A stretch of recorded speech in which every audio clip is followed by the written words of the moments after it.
Look, the president, I'm sure, will tell the American people how he's going to vote on it eventually, but he wasn't making an announcement last night. So it was a grammar thing. Sorry, could you repeat that, John? It was a grammar thing. It was a speech thing. It was somehow some confusion in the words that he chose. Senator Vance, can you hear me? Super staticky.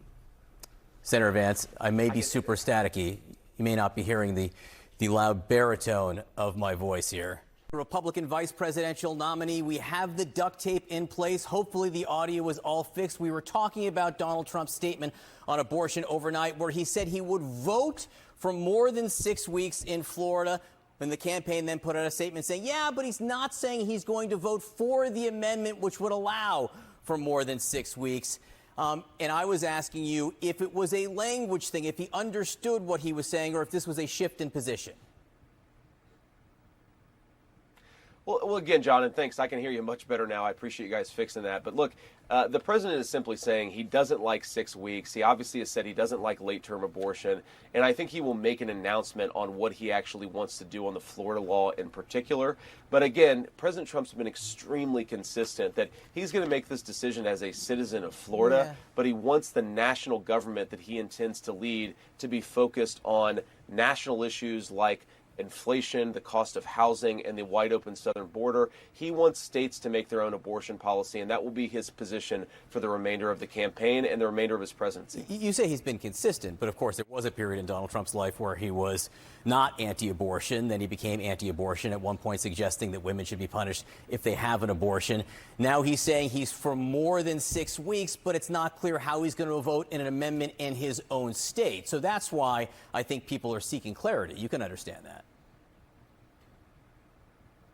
Well, John, the Dobbs decision, what it fundamentally did is this goes back to Democratic legislatures and the people, of course, who elect those legislatures. I think the president has said in a post-Roe, a post-Dobbs world, he wants voters to make these decisions. I think it's important to remember, of course, that Kamala Harris has come out for taxpayer-funded abortion. Sorry, Senator, but he's a voter in this case. The reason it matters, in Florida is he's a voter. Go ahead. Well, of course it matters what his position is, and I'm sure that he's going to say what his position ultimately is, John. But I do think it's important to say that between Republicans and Democrats have talked about trying to defund Christian hospitals that don't do late-term abortions. Donald Trump is trying to preserve some ability for the states to make these decisions. It is a very different approach to a highly contentious issue. I actually think what Donald Trump is trying to do is identify some common ground so that we can focus on the big national questions like why can't Americans afford groceries and housing. That's what we're going to focus on when we win in November. The former president, announced yesterday that he wants insurers or the government to pay for IVF. How? Well, he's been consistent again in this, John, that he wants people to be able to afford to have families. And it's one of the reasons why we've supported an extended child tax credit that Donald Trump actually got done. He didn't just talk about it, he got it done. He supported a whole host of policies to make it easier for women to choose life, to bring new life into the world. And this is just part and parcel of his broader view that if we want to have more families in this country, and I think all of us do, we have to empower young women and young families to make those choices and to have access to what they need. You know this, John. I'm sure everybody who's watching has dealt with somebody, a friend or a family member who's struggling with infertility. It's a terrible, terrible problem that a lot of young families suffer in silence. I think all Donald Trump is saying is we want to help those families, make it easier for them to bring new families into the world. How is he going to pay for it? Is this an expansion of Obamacare? Is this a mandate?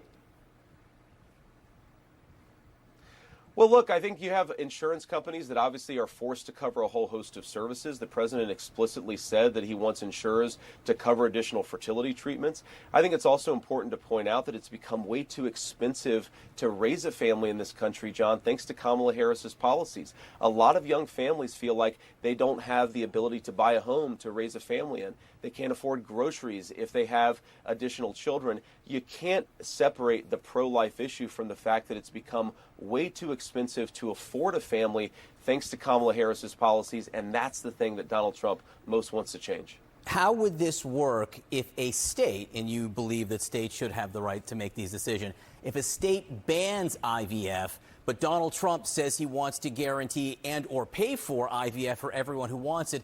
How would that work if a state banned it? Well, John, I think it's such a ridiculous hypothetical because Alabama, which is maybe the most conservative state in the entire union, has actively protected fertility access and fertility treatments. There's no state in the union, whether a right-wing state or a left-wing state, that I think is trying to ban access to fertility treatments. And if Alabama is protecting this stuff, I think it's safe to say the whole country is as well. So, well, but the court, look, but there is a court. I think that what Donald Trump again wants to do is protect access. Who's to say there's not another court in another state that could decide that an IVF should be banned? It happened in Alabama for a minute. You also voted against a measure in the Senate that would have guaranteed access to IVF around the country. So it's possible, right? Well, two things, John. First of all, yes, a court made that decision in Alabama, and like the next second, the Alabama state legislature fixed that problem and ensured women had access to these fertility treatments.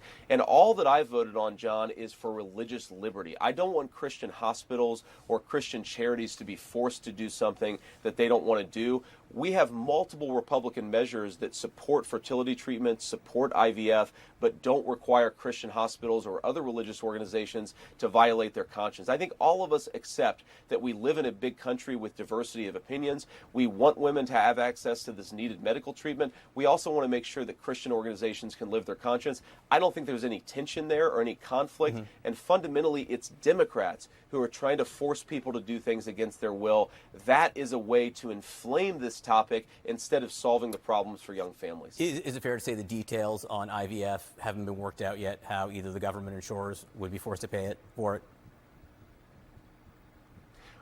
Well, John, of course, all details get worked out in the legislative process, and we're not in the legislative process because we haven't won yet. But I think that President Trump, again, just believes that we wanted women to have access to these fertility treatments. He wants to make it more accessible, more affordable for more families because we believe in the Republican Party, and Donald Trump believes American families are the foundation of our country. They're the best thing about living in this great country. You have a lot of young women today who say they'd like to have more children, but for some reason, health or financial, they're not able to. We want to try to solve that problem because we want young women and young families to have the family life that they want and that they choose. Vice President Harris, in her interview with CNN last night, said she would have put a Republican in the cabinet. Do you and Donald Trump commit to putting a Democrat in the cabinet if you're elected? Yeah, of course, John, and we've got Democrats who are actively on the team. Tulsi Gabbard, who ran against Kamala Harris in the 2020 Democrat primary, RFK Jr., these guys have all come on board the Donald Trump ticket. And why have they done that, John? Because our party is the party of common sense. We don't agree on everything. We may disagree about tax policy or environmental policy, but we think we should have a closed border. We think American families should be able to afford housing and food, and we want calm and peace all over the world, not the world in constant conflict that Kamala Harris has delivered. So we've got a great big ticket with Democrats, Republicans, and independents on the Donald Trump team, and we're going to keep on running that way, and then we're going to govern that way when we win. You cited Robert Kennedy Jr. What role could you see him playing in a Trump administration? What cabinet position? Well, I don't want to commit Bobby to anything, but look, he's a very, very smart guy. He's got a lot of interesting ideas about why do we have an obesity epidemic in our country? What is going on with our food system? How can we better ensure that Americans are living healthy lives? So I hope that Bobby plays some role in answering some of the big questions, and we'll see what that looks like. Of course, he's joined the transition team where I serve as the honorary chair. We're going to work with everybody. Again, we don't have to agree on every issue, John, but what I love about President Trump's campaign is that we're talking to everybody. We're going everywhere, and we're trying to persuade the American people that we can win with this big tent party and we can govern effectively. Would you trust Robert Kennedy on issues around vaccines? Could you see him involved with health policy that way? Well, look, again, John, I don't agree with Robert Kennedy. I don't agree with Bobby on everything. I've gotten to know him. I think he's a very smart guy. But again, while I might not agree with him on everything about vaccines, I do agree with him that something is clearly messed up about our food system because we have a terrible obesity problem. And I certainly agree with him back in 2020 that we should not be masking toddlers and keeping young children out of schools. He was right about that. while a lot of public health experts were wrong. And this is my point, John, is you don't have to agree with everybody, but when you're willing to listen to big voices and you're not trying to censor people, but you're trying to have a debate with people, I think it surfaces the best policy and allows the best ideas to rise to the top. So Vice President Harris, in the interview last night, says she'd like to see a culture shift, not based on you beating people down, a politics where you beat people down, but a politics where you lift people up. How do you feel about that? How do you feel about the idea of lifting people up in politics? Look, I think it's a great idea, John. The problem is that Kamala Harris hasn't governed like that during her 3.5 years as vice president. If she wants to tackle the affordability crisis, if she wants to lift people up and inspire this country, why hasn't she done it for the last 3.5 years? I think most Americans think that we're on the wrong track. I think what Donald Trump really believes is the way to lift people up is to open the country to all voices, to not try to censor people that you disagree with, to have a conversation with somebody rather than try to shut them up. We have to remember back in 2019, Kamala Harris wanted to kick Donald Trump off of all social media. We believe in debating and having a conversation with our fellow Americans, agree or disagree. That's how you lift this country up, not by shutting people down, making life unaffordable for their families. You were talking about Donald Trump's social media. Would you describe his posts over the last 48 hours as lifting people up, quoting, reposting QAnon statements, reposting these misogynistic memes about Vice President Harris and Hillary Clinton? That's the kind of open discussion that you think is lifting people up? Oh, John, I think if you look at Donald Trump's full campaign appearances and, yes, his social media appearances, what you see is two things. A guy with an agenda to lower prices and bring back American prosperity, and a political candidate who isn't stodgy, who likes to have some fun and likes to tell some jokes. I'd much rather have a candidate who's willing to go off script, who's willing to give every interview, and is willing to tell some jokes. I do think that's how you lift people up. A politics of boring scolds telling people they can't laugh, that is not lifting Americans up. That's how to tear us down. All right, fun and jokes. Last night, after CNN released a small clip of the Harris interview, you on Twitter posted a clip from a Miss Teen USA beauty pageant from 2007, Caitlin Upton, and you wrote, "I have gotten a hold of the full Kamala Harris CNN interview." Now, this thing that surfaced around the internet for a few years, she struggled answering a question back in this beauty pageant. I'm not sure you're aware, in 2015, Caitlin Upton did an interview in New York Magazine about all the social media attention this clip got, and she said, "I definitely went through a period where I was very, very depressed, but I never let anybody see that stuff except for people I could trust. I had some very dark moments where I thought about committing suicide." So when you posted this last night, were you aware that the woman you were posting a picture of had contemplated committing suicide for the attention it received?